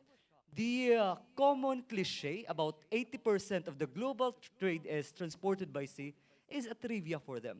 But for us, coming from the maritime industry, it's already a cliche. We've known that. So I think what I'm trying to point out is that people coming from the academia, coming from the social sciences, I know that this is digitalization and decarbonization. And the IMO, if you see, coming back from the past 5 years, I think, they have been big when it comes to environment. And you may wonder, they just did not get the term decarbonization out of nowhere. Because they took it from the Paris Agreement of the 1.5 degrees Celsius. Essentially, they are talking about that we have to lower our carbon emission. And the 1.5 degrees Celsius, you may think that it's a far-flung area. Why does it relate to the maritime industry? Basically because it will transform our lives, basically. But my point being, 1.5 degrees Celsius is not far. It's already here. According to the IPCC, according to that conference, last year it's already happened. the previous June until this June this year. The 1.5 degrees Celsius we've already reached. So we are at the brink. So that's why many of the UN agencies are pushing for decarbonization. It's no longer just a buzzword. It's a reality that we want to push forward. So I think that's one thing that I want to address. We need more humanities sector studies because the narration of the seafarers, and that's also another, just to wrap up, that's another thing that we want to cascade. Coming from, this is a good avenue already. Raising awareness of what is happening in the maritime industry to the seafaring.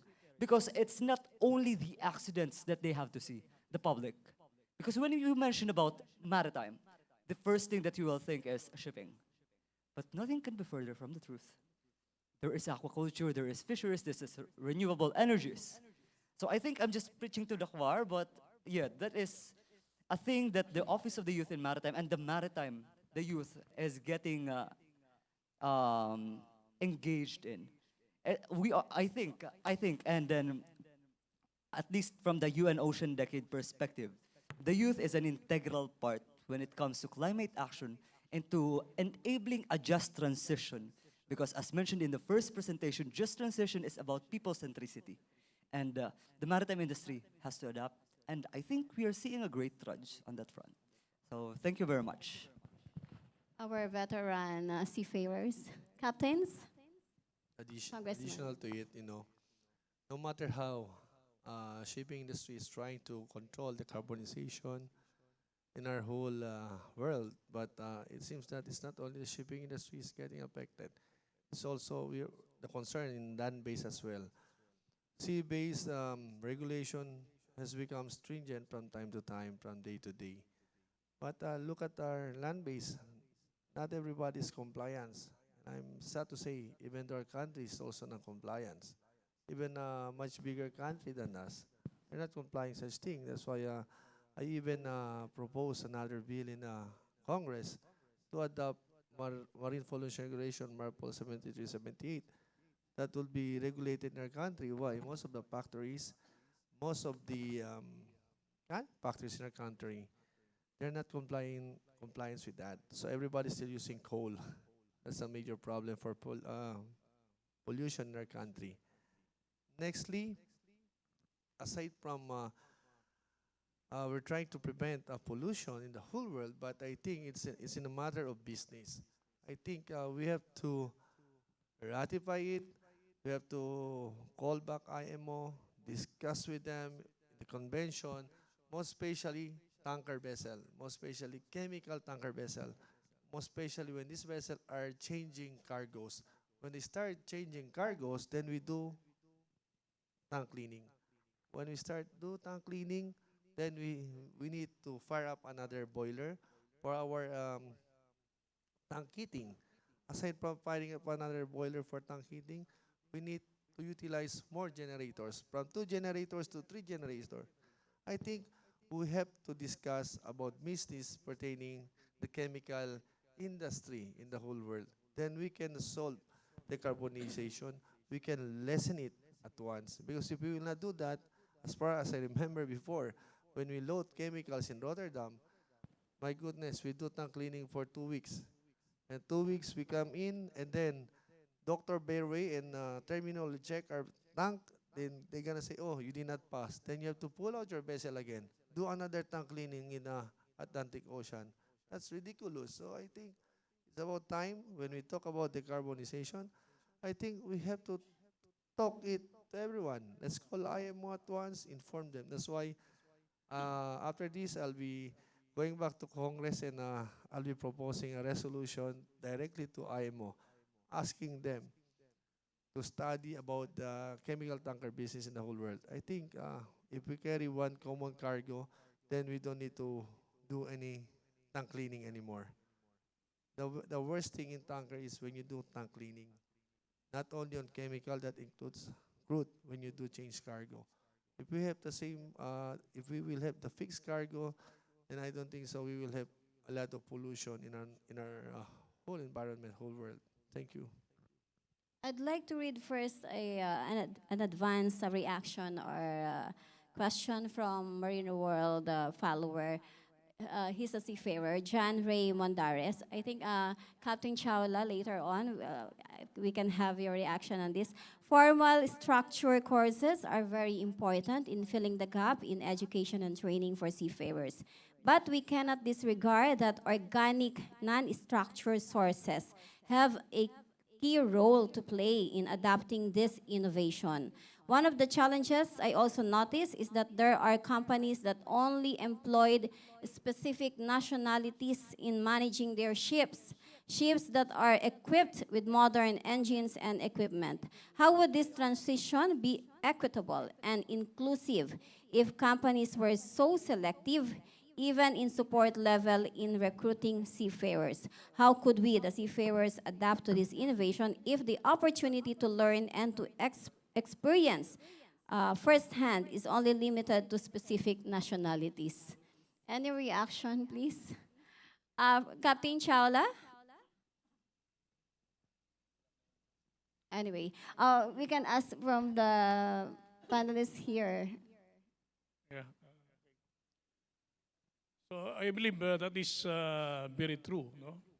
There are some types of vessels, like for instance, when I'm working with a Japanese shipping company as a marine superintendent, I was told that Filipinos are not yet ready to man and command BLCCs. I told my good Japanese manager that I work with a major tanker shipping company, that is Exxon. And we man full Filipinos on the ships of Exxon, including BLCCs. That's why he told me we need more training, more education, and more experience. This is why I am very glad that today that company is now employing full Filipino officers on LNG vessels.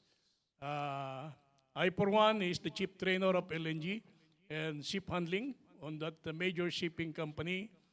And it's my pride that today we have numbers of senior officers that are really operating and commanding huge gas carriers in the world. So, as I believe that change is the only permanent thing in this world, we have to embrace the fact that really changes are coming, but we expect changes to make better things for us. As I made mention earlier, again, the disparity between evolving technology and the user is one of a must item that must be addressed accordingly. So, sabi nga ni Juan, like Donald said, they have a structured training program. They also have the trainers program to ensure that they have passionate instructors to share and impart the knowledge that shall develop the competence and the application of those knowledge into practice. Because as we say, the real essence and measure of knowledge is application. So, with respect to decarbonization, let it be understood by each and everyone why we are talking about decarbonization. Climate change is a clear and present danger that we must all accept and embrace, that we must be part and parcel of the changes. Changes towards decarbonizing or decarbonization of shipping. In 2022 alone, global shipping have transported 11 billion tons of cargoes around the world. With that 11 billion transported goods,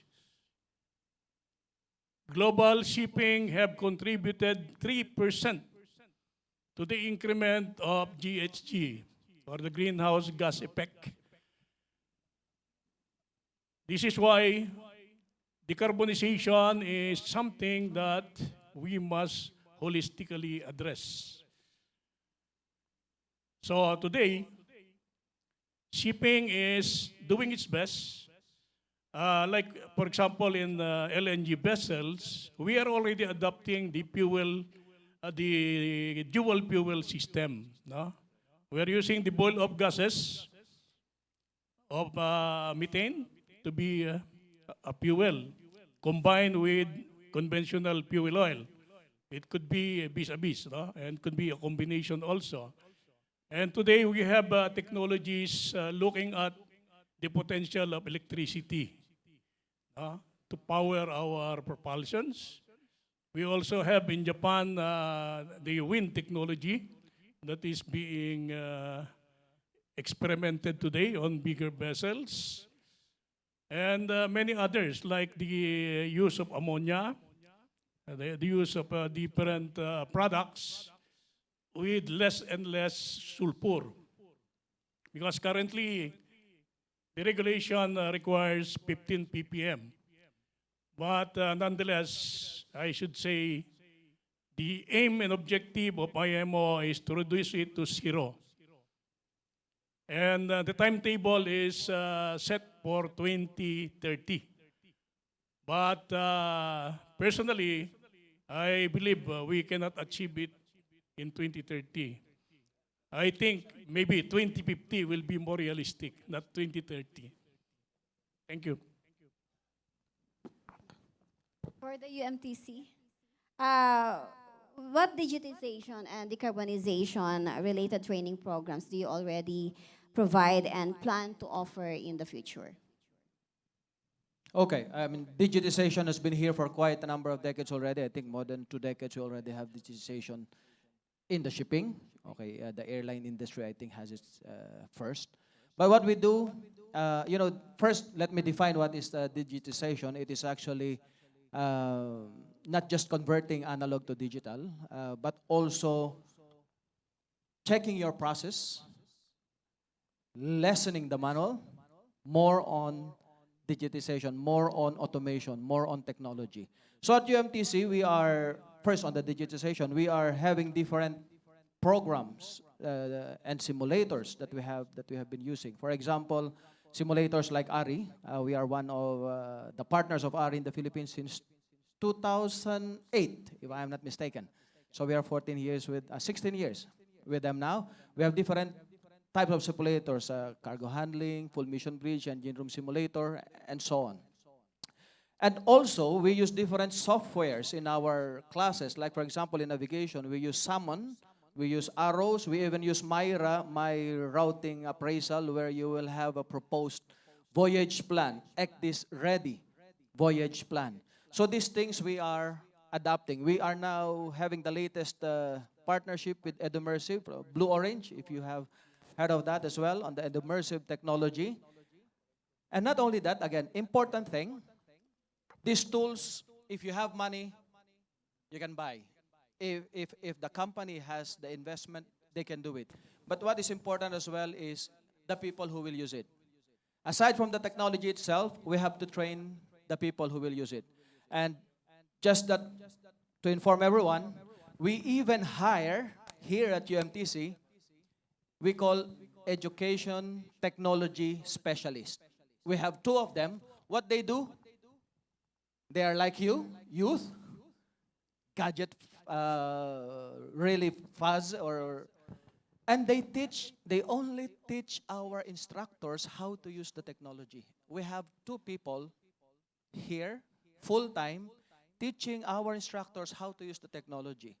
It's not because we have a lot of money to hire people, but we know it is important. The tools that we have will not be optimized if we don't have the right people trained how to use and how to deliver it. So that is our take on the digitization side. Digitization is at the forefront of decarbonization. I mean, we will not have decarbonization without, for me, digitization. Though it's costly, but we have to do it. On the decarbonization side, what we offer, we have different courses, a lot of courses, starting, for example, from fuel management, carbon indicator index, and so on. But again, on the decarbonization side, what we do, uh, our lessons not only refers to the fuels. As per the latest webinar that I have listened to, it is a bit difficult or almost impossible to achieve 20% reduction in carbon in 2030 by dual fuel alone. Energy savings should be done on board. And what is this when we say energy savings? You must do something on your propeller, maintenance. We do training on maintenance. Something on your machineries, auxiliary machineries, optimization of fuel. We do training on that. What else? On the use of ballast water treatment, we do training on that. So on the decarbonization side, we are adding our footprint by providing training on maintenance, optimization, and control of the machineries. Because these energy-saving machineries will contribute to about 16%, 4 to 16% less carbon footprint if we will all subscribe and do these things. So that is what we do on the digitization and decarbonization. And in the future, if I still have a few minutes, and in the future, we will be more hands-on on the fuel. Why? Because we have just partnered with Green Marine. Green Marine, it's at the forefront of methanol technology. And with that, they are providing us the technology and the expertise in the dual fuel, specifically methanol. Actually, they have provided us as well, our partnership have provided UMTC with an actual methanol engine, which is actually in our workshop, ready to run. So in the future, you expect that this dual fuel training, IGF, will happen at UMTC in partnership with, at the forefront of methanol technology, Green Marine. So that's what we are doing at this point. That's UMTC. Okay. Let us hear from the audience as well. I think Rino Bolivar, the founder of Marino PH, which has more than 1 million followers, has a question or has a reaction. Good evening. I'm Dr. Reno Bolivar, a former seafarer and a Marlo employer. My question still fall on the context of decarbonization. As we all know, that Philippines is a member state under of the International Maritime Organization, right? And of course, obviously, we ratified the MARPOL, or the International Convention for the Prevention of Pollution from Ship, wherein MARPOL have these annexes, and obviously the annexes, or the prevention of pollution by air pollution, the decarbonization falls there. So my question is, in the context of decarbonization here in the Philippines, again, in the context of decarbonization here in the Philippines, where are we now, especially if to those experts, where are we now? So if there is any regulatory or legal framework already, our government, perhaps Marina, already implemented or sets of rules and regulation, especially in the domestic vessel or in the Philippine registered vessel. So, saan na ngayon yung Pilipinas when it comes of decarbonization? Thank you. That's our last question. Congressman sa... Pertaining to decarbonization on a domestic vessel, as of now, we haven't yet. But most likely, most of our vessel that is utilizing coastwise, they're not using heavy fuel oil. Most of them are using diesel oil. So most likely, the hydrocarbon content, the fuel is lesser. I think we're meeting the regulation. So basically, we're also having problem, especially for the modern jeepneys in our country, because it is not only vessel are producing carbons. That includes our daily transportation. So just see to it. We try to modernize things, but a lot of people is complaining about modernization. It seems that the people aren't ready yet. But I think sooner with this recent regulation, most especially the Magna Carta for Filipino seafarer, then modernizations will take place as well. Uh, as is it a part of the growing up country, especially Philippines? So sooner, most likely, we will have for our conventional vessel. As of now, a lot of vessel that is coming in new, but still there is still most of them are using fuel. And maybe one day, maybe Europe can help us lower the prices of vessel using batteries. Because as of now, if you're gonna order vessel in Europe, it is 10 times the price of the regular vessel. So it's very costly and very expensive. And I don't think so that our local player can they can afford to have those kind of vessel. So we're praying that sooner maybe we'll have a Filipino scientist who can think for innovations pertaining decarbonizations in our country. Thank you. Okay. Can I say Yes, something? Myron. All right, thank you very Captain. much. I think, and I'm not sure about this one, but I've heard that there is already a Senate bill for blue economy.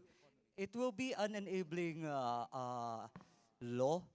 And there's also a talk about the shipbuilding and ship repair being strengthened.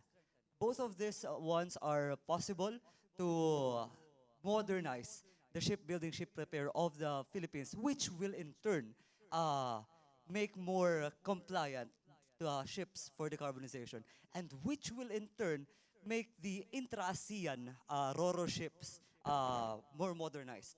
Because I am still lobbying for a green corridor in the ASEAN region, especially for the BIM, the Brunei, Indonesia, Malaysia, and Philippines, because there's already a RoRo system, regulatory framework, but we just have to strengthen it. I'm just saying that there is, we just have to move forward. I'm so sorry. Yeah. Indeed, the carbonization issue is really a broad issue. So with that, Captain, Can I all share right, something? lastly. Okay. But This is stay the tuned last for one. webinar, next webinars of Marino World. We will discuss more about it. This is the last one. This is the last piece. Okay. Yeah, we have been talking about digitalization, decarbonization.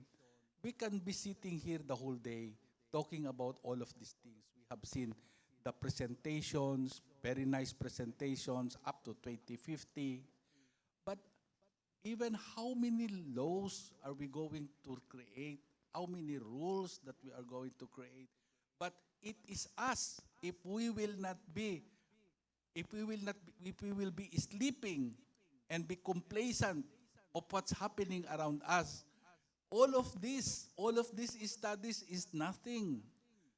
What I can say is that we have to be, we now have to be awake, that that we have to realize that there is something happening in front of us, that we just be complacent of things that is happening around us.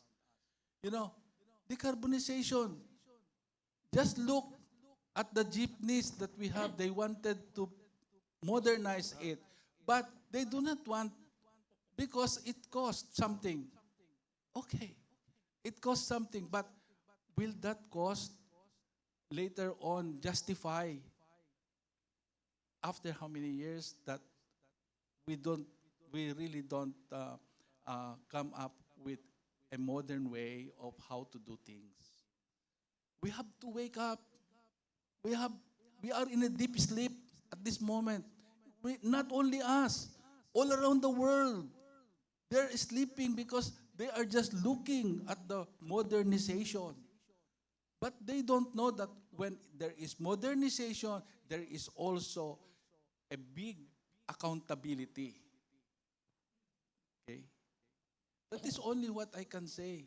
Even though we sit here for 24 hours, for the whole day, for the whole week, discussing digitalization, decarbonization, but if we ourselves will not guide the young people of what to do in the future, now and in the future, we will be kept in the dark. And later on, we'll just see there is no more humanity. Thank you. Thank you, Captain. And Maybe yes, lastly- yes, and this is actually, this will be our closing remarks. The best for you, sir. Thank you so much. You know how I love our planet Earth. Even until now, when I started sailing during my younger days, I keep on planting trees. That is one thing of helping, taking care of our environment. So how I wish that everybody from the seafaring industry, we should start planting trees as well because, our mountains are getting bald from day to day. Most likely, Captain, by 2028, we will have new president in our country. And I have that new president in our country will be coming from the maritime industries. So we can lead, we can change Philippines in a better way. So thank you so much. I think that will be all. Thank you for inviting me here tonight. Thank you. God bless. Thank you very much. And that's it for our hybrid webinar, the 19th anniversary presentation of Marino World. We thank you all, of course, also our audience here at the UMTC building, and of course our panelists, Captain Antonio Ladera, the president of Alba Maritime Group, Captain Jaime Quiñones, President of Masters and Mates Association of the Philippines. Of course, the Honorable Congressman Kimer Adan Olaso of the 1st District of Zamboanga City. And the Managing Director of United Marine Training Center, Engineer Donald Bautista. Lastly, our former IMO Ambassador for the Youth, Mr. Third Officer Wyren Balinis. And of course, from the Zoom webinar, who joined us virtually, our panelists, Captain Pradeep Chawla, the Chairman of Global Met, Mrs. Naomi Rewari, the Director of ARI Simulation. We also have, of course, Engineer Fabricio Barcelona, the Director or Coordinator of International Transport Workers Federation, ITF. Thank you so much. This has been Ms. Lynn Bacani.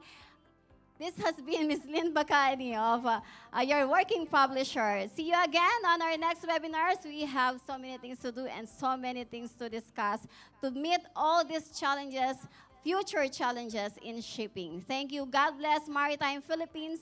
This has been Lynn Bacani, your working publisher. Thank you.